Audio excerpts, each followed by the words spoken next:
You believe that money is yours? Tiffany is now the owner of that trust money. You can never surpass her. My stepmother called, and the words she spoke stabbed me like knives. In an attempt to calm my pounding heart, I clutched my desk in the motel. Janet conveyed the news with a tone of delight, revealing that she had depleted the trust fund my mother had given me. I'm Gabriella Mitchell, and at the age of 28, I believed I had finally left my poisonous familial environment behind. My job in pharmaceutical sales requires me to travel across the nation on a weekly basis. In Minneapolis, it should have been just another Tuesday. Getting ready for the client meeting tomorrow, I was instead listening to Janet boast about how she had stolen my fortune. I said calmly, "Thanks for letting me know," with no hint of the anger that was developing inside of me. Janet's arrogant look nearly broke as I spoke calmly. She had anticipated wrath, pleading, or tears. Is there anything other than this silent consent? All you have to say is that? Evidently dissatisfied with my response, Janet persisted. Tiffany needs the money for her new home and wedding. It will just be wasted on your pointless sales profession. I reflected on my mother, who died when I was 16. From nothing, she had created a prosperous business, leaving me the trust fund to follow my own aspirations. Since she married my dad 2 years after my mother passed away, Janet has been attempting to obtain that money. What else is there? Keeping my voice low, I asked. It was evident from the quiet on the other end. Janet was unaware that I had spoken with my mother's former attorney, Mr. Harrison. 6 months prior, he had alerted me to some questioning Janet had been doing concerning the trust. By working together, we would establish legal protections and safeguards that would make any unlawful entry not only impossible but also punishable by law. You've always been such a disappointment. Janet spat, trying to provoke me once more. You never deserved this as much as your stepsister did. I hung up and gazed at the Minneapolis skyline outside my motel window. My hands trembled, but not because of terror. I recorded everything, each and every call. I made every effort, each and every modification. I was prepared when Janet ultimately overplayed her hand. Living with Janet required caution. My dad appeared to be in a frantic attempt to re-establish our family after my mom passed away from cancer when I was 16. 2 years later, he married Janet and brought her 13-year-old daughter, Tiffany, with him. The tension was instantaneous and oppressive. In order to safeguard my future, my mother had worked diligently to build her pharmaceutical consulting firm from the ground up. She gave me a trust fund that was more than just money. It was her legacy and her means of keeping me safe even after she passed away. Janet, however, had a different view. I had an unfair edge over Tiffany, in her opinion. She would try to shame me into sharing the inheritance by saying, "Your mom wouldn't want you to be so selfish. Now we are all family." However, in the sense that counted, we weren't family. Janet methodically tried to push me to the sidelines as my dad immersed himself in his job to deal with his loss. Tiffany rose to prominence in our home. Every accomplishment, no matter how little, was lavishly recognized. However, my admission to business school and academic scholarships received essentially no attention. My dad only saw the things Janet wanted him to see. The graduation from college served as a profound awakening for me. I had achieved all of this while working part-time, including finishing first in my class and landing a prominent position. Because Tiffany had a slight cold, my dad was unable to attend. Janet had claimed that she needed her father at the moment. I realized then that until I changed myself, nothing would ever change. The next day, I moved out and concentrated on advancing my profession. The reason the trust money remained unaltered was not because I didn't require it, but rather because doing so would require navigating Janet's meddling. Every time I went home, Mom would make disparaging remarks about how fortunate I was and how Tiffany didn't have the same privileges. 6 months ago, everything aligned when Mr. Harrison reached out to inform me about Janet's inquiries. She had been waiting for the ideal opportunity to attack, playing a lengthy game. However, I was no longer so impressionable at 16. Being my mother's kid, I had learned how to defend what was rightfully mine from the finest. The trust fund symbolized everything my mother had worked for and was more than simply money. That night, as I was sitting in my hotel room, I took out the little picture of her that I usually had with me. She was the confident, smiling lady I had always wanted to be. As she had done, the trust money was supposed to be my safety net, my opportunity to take chances, and my opportunity to create something of my own. Still feeling angry, I steadied my fingers and phoned Mr. Harrison's number. His voice was familiar and comforting when he responded to the second ring. When Janet finally made her move, I jumped straight into the conversation. She asserts that she has transferred everything to Tiffany. I anticipated this, he said. Don't worry, Gabriella. I received a notification this morning regarding an attempt to access the account. Everything went according to plan with the extra security measures we implemented. We recorded and logged each effort. I released a breath I had been holding without realizing it. In actuality, has there been any movement? I don't have any, he said. However, we have successfully exposed the attempted scam. The paperwork is infallible. Do you want me to move on to the following steps? I reflected on the years of deceit, the hurtful remarks, and how Janet had gradually ruined my connection with my father. She hadn't even contemplated the possibility that I may be 2 steps ahead since she had been so convinced of her strategy and her ability to manage the situation. Yes, I answered firmly. Let's get this over with. Copy my father on everything and forward the proof to the family attorney. I want him to witness his wife's precise actions. Well, Mr. Harrison remarked, consider it done. And your mother would be proud of you. Gabriella, you were always smarter than people realized. According to her, I hung up and went to my laptop to make a reservation for an earlier trip home. I would have to postpone my client meeting. I had a family issue to deal with. And I would be in charge this time. The following morning, the autumn air was crisp and sharp when I touched down in Boston. The house I grew up in, my dad's, had the same appearance, but it had a distinct vibe. It may have been me. I hadn't mentioned Janet's phone call, but I had phoned to let him know I would be there. Some discussions had to take place in person. They were all in the living room when I found them. Tiffany, Janet, and Dad. Janet's smug smirk disappeared when she saw me enter, replaced by bewilderment at my composed demeanor. My dad said, Gabriella, with a worried expression, you weren't what I expected. Is everything all right? We really need to discuss.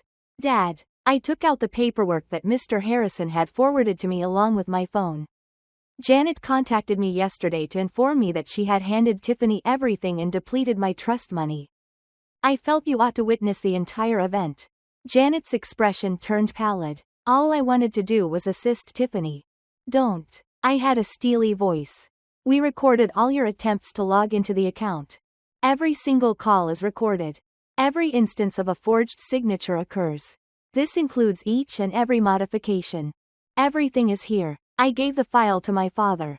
His face darkened with every page as he flipped through the documents. His hands shaking. What did you do, Janet? It was little more than a whisper.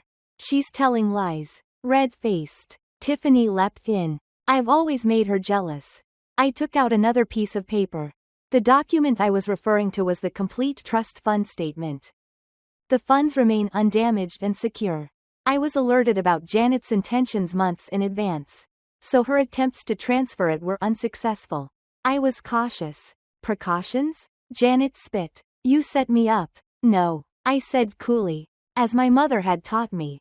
I defended what was rightfully mine. During my dad's reading of each paper, the room fell silent. The silence was a result of Janet's deceptive emails to the bank. She had meticulously planned each attempt at a fake signature. She had planned every step to take my inheritance. Everything was in black and white. Janet objected. I did this for our family. Her voice faltered, though. Tiffany had to stop.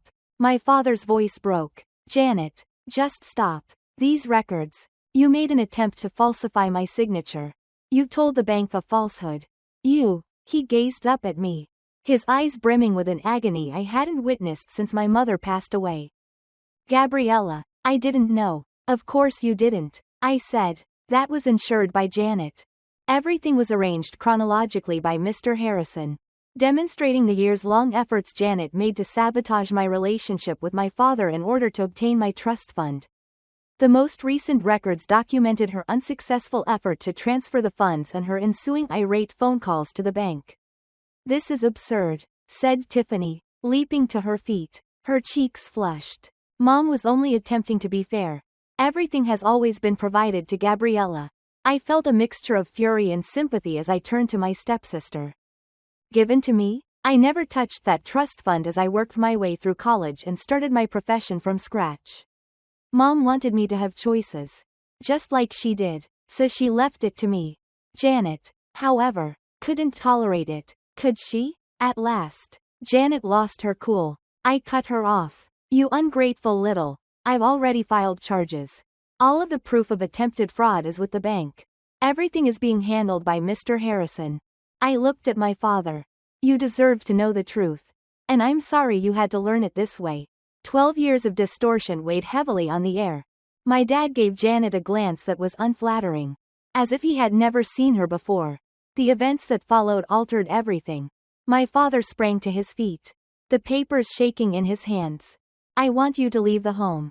Janet, this evening. What? Janet's voice became high-pitched. You're not serious. Given everything I've done for this family. Isn't that enough? Have I fulfilled my obligations to this family? My father spoke quietly yet firmly. My kid was the target of your theft attempt. You falsified my signature. For years, you have been lying to me. Tiffany burst into tears. But these weren't the cunning ones she usually sheds. Perhaps now understanding the seriousness of what her mother had attempted to accomplish. She appeared truly startled. I told Janet that the cops would want to speak with you. Mr. Harrison has already filed the reports. The bank's fraud section is now active. Janet hissed. You planned this. I would attempt to access the trust fund. As you knew. You planned this. Janet, all I did was make sure I was prepared when you were. I looked at my father. There's more. Evidence that she has also been stealing money from your accounts was discovered by Mr. Harrison. Little sums that accumulate over years. With a dejected expression, my dad slumped back into his chair. Although I felt awful for hurting him. He had to know the truth. He reminded Janet to get out. I'll have my lawyer get in touch with you both regarding the divorce. I watched calmly by the window while Janet and Tiffany grabbed their belongings. Hurling insults and tears in equal measure. I used to wait for my mother to get home from work via the same window. Her voice was practically audible to me. Always be ready, my love, and don't ever allow someone to take something that belongs to you. My dad and I had some long overdue talks in the weeks that followed. One evening, in the kitchen where my mother helped me with schoolwork, we had a meaningful conversation for the first time in years.